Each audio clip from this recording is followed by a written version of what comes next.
What were your impressions from meeting UTC staff and stakeholders at the Winter Conference and Tea Party, and also from your visit to Aston yesterday? Well, my impressions have been a very dedicated group of people that are really motivated, more than just providing education to youngsters, technical education, but really about a movement, about a real desire to change things and to improve things and to give opportunities to youngsters. And I think that's exactly what UTC is all about. So I was very impressed with the motivation and the enthusiasm of everyone that I've met so far, including my visit yesterday to Aston, and to see the UTC there and the team there were absolutely dedicated. The students were happy. You could just tell with the whole atmosphere of the place just how positive it was. And I think that's a great testament to the staff's dedication to the UTC movement.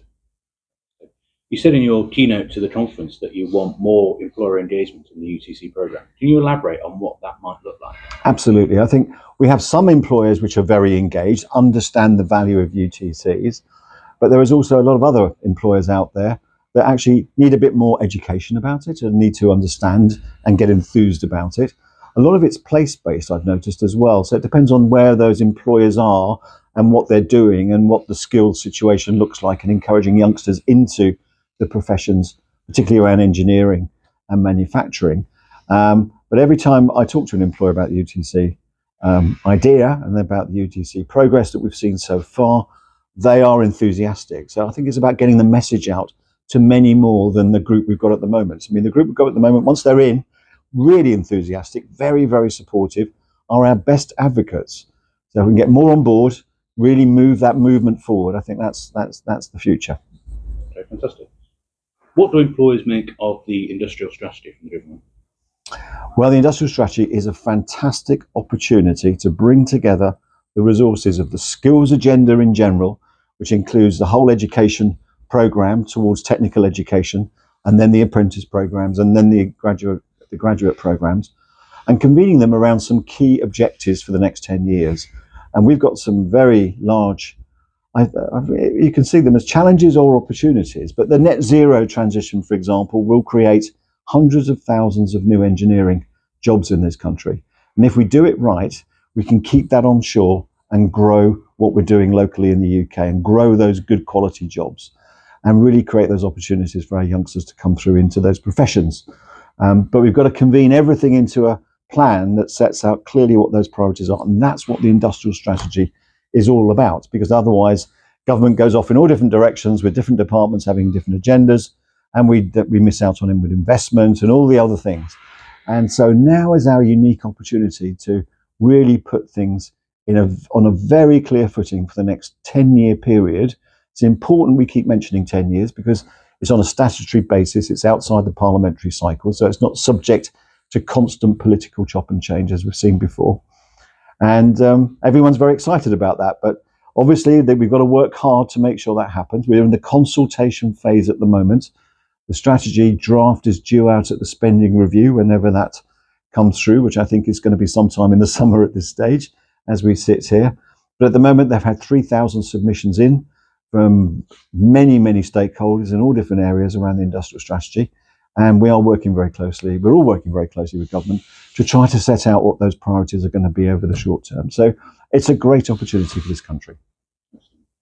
Another thing you've talked about are the apprentice funding bans as a problem for industry. Is that still the case? It's still the case, and it's one of the agenda items that we want to see Skills England addressing as a matter of urgency. If we look back to when the apprentice levy system was introduced in 2016 and the funding bans were set there, largely, particularly around engineering and manufacturing type apprenticeships, those bans have remained the same as they were in 2016. And as we all know, since 2016, we've had quite a large increase in the cost of living and the cost of doing business and energy costs and all sorts of other things. And none of that funding has kept pace. Subsequently, we've seen a lot of FE provision being taken out of the system, a lot of private providers dropping out because effectively they're losing money every time they take an apprentice on. And so if we look at the stats since 2016, if we look at the starts each year of engineering apprentices, they're down more than 40% since 2016. So we need to get that reversed, because that's where a lot of the learners in the UTC programs will end up on those kinds of apprenticeships. We need to make sure that provision exists for them to progress to that next level. Very important. Something else you talked about is the rising cost of labour, and obviously something we've seen around that is the employer national insurance contributions increasing, but also around the apprentice funding bank as well. Do you think that under 19 apprenticeship starts and the industrial strategy could be affected by this rising cost of labour? I think it's a short-term issue.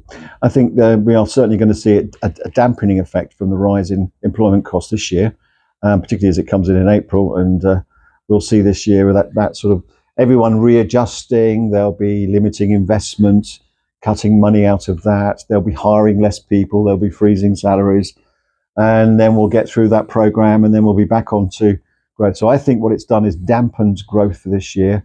If we look at the surveys and from various different institutions, including Make UK's ones recently, they would say that yes, it's tough for the short term, but everyone's remaining optimistic for the medium and long term that growth is going to come back into the system and they'll be able to reinvest again. But we just have to get through this first period, I think.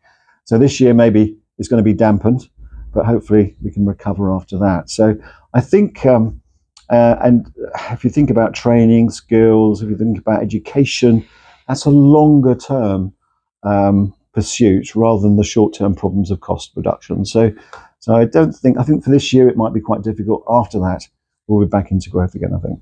Just as you mentioned the growth forecast there, I know that Make UK released its executive survey yesterday, which said that businesses do expect, employers expect to see growth return to the economy. They still think the UK is a positive place to invest. Can you talk in more detail just about that? Why they think it growth? Why they think the UK is still a good place to invest? Everyone's interested in the industrial strategy and where we're going, basically, there's a lot of inward investment. A lot of our large corporates are owned by foreign corporations, effectively, and they have choices as to where they invest for their next factory and their next manufacturing business. And the UK has sort of been a bit on hold, waiting for this plan to come through so they can see where we're going in the longer term. So again, that's a way of unlocking that growth, that inward investment in the country, which I think is important. We've got that. We've got the whole trend that's going on at the moment about localization, where many of the large companies are looking at bringing their supply chains closer to home due to all the geopolitical risks that sits out there at the moment, which means it's creating more and more supply chain jobs. And that needs feeding with the right skills and the right people coming through to deliver it. I mean, in fact, it's going to be a big driver of why UTCs are so important for the future, because we need those youngsters on those technical pathways to get them into these kinds of jobs of the future. Then we've got the transition. So the net zero transition, I know we keep playing around with the deadlines a little bit, but there's no doubt the path is set that we're going to have to create a lot of new industries in this country around everything from hydrogen to wind turbine production to grid expansion to carbon capture, all of which are going to create thousands of new types of engineering jobs and manufacturing jobs in this country. And that's where people want to invest. So I think the macro situation, the trends are set for the longer term. It's a matter of filling in the details to get that pathway to growth. And I think with a proper industrial strategy, we're going to see an opportunity for people to come in and invest in this country and grow those bases. And then the demand for this technical education is going to be stronger than ever.